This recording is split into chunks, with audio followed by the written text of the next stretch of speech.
Les sujets. Le premier sujet, c'est la connaissance conduit-elle nécessairement à la liberté. Vous savez qu'il y a...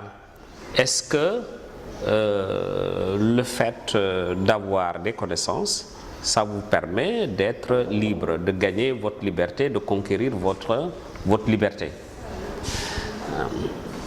Donc, c'est un sujet assez ouvert où l'élève peut aller chercher beaucoup d'éléments pour essayer de l'analyser. Puisque plus on connaît, si vous prenez les connaissances scientifiques par exemple, plus on connaît, plus on a les moyens de maîtriser les forces hostiles de la nature et de conquérir, de conquérir un espace où on peut librement se déployer. Plus on connaît, plus on est en mesure de se libérer par rapport à toutes les forces qui piègent notre liberté. Si on sait aussi que les lois, la connaissance des lois, savoir que dans une république, il faut nécessairement obéir à des lois, prendre conscience de cela, le savoir, ça permet d'être libre.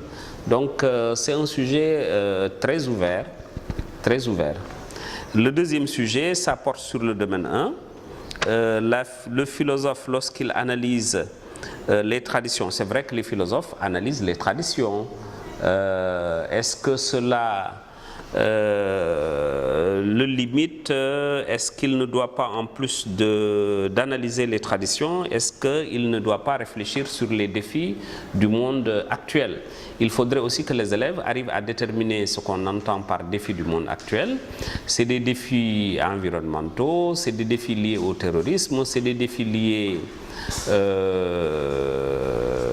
au progrès de la science, par exemple, notamment les questions liées à la bioéthique, les questions d'ordre moral, la crise des valeurs. Est-ce que le philosophe aussi ne devrait pas réfléchir sur ça? Et je crois que ça aussi, c'est le programme, hein, parce que quelque part, on doit réfléchir sur l'actualité de la réflexion philosophique. Voilà. Maintenant, le texte, c'est un texte qui traite de la démocratie. La participation citoyenne par rapport à la construction de la démocratie. La démocratie, ce n'est pas seulement un certain nombre de mécanismes, mais c'est aussi les citoyens qui s'impliquent dans la vie de leur cité. Pourquoi miser sur l'art? Pourquoi miser sur l'épistémologie? Il y a 4 chapitres, il y a 4 domaines dans le programme sénégalais de philosophie. Donc, tout est susceptible de sortir. L'art fait partie du programme, la démocratie fait partie du programme, le domaine 1 fait partie du programme, la démocratie fait partie du programme, la liberté fait partie du programme. Donc il faut amener nos enfants à cesser que c'est telle et telle leçon qui va sortir. De toute manière, s'ils le savaient, s'ils savaient ce qui allait sortir au baccalauréat, ça ne sortirait pas. Parce qu'on considérait qu'il y a une fuite quelque part. Et dès qu'on sait que c'est une fuite, on change les sujets. Donc, il faut qu'ils se tiennent tranquilles, qu'ils préparent toutes les parties du programme et que, voilà, qu'ils attendent le jour de l'examen pour savoir ce qui va sortir. Comme moi, je ne suis pas presque dans les classes, mais je peux te dire mon sentiment. Hein. Moi, j'ai le sentiment qu'on ne tient pas compte très souvent du niveau de nos élèves. Il faut leur donner des sujets plus abordables, puisque le baccalauréat, ce n'est pas un concours. Des sujets plus abordables, des sujets qui ne posent pas un problème de compréhension.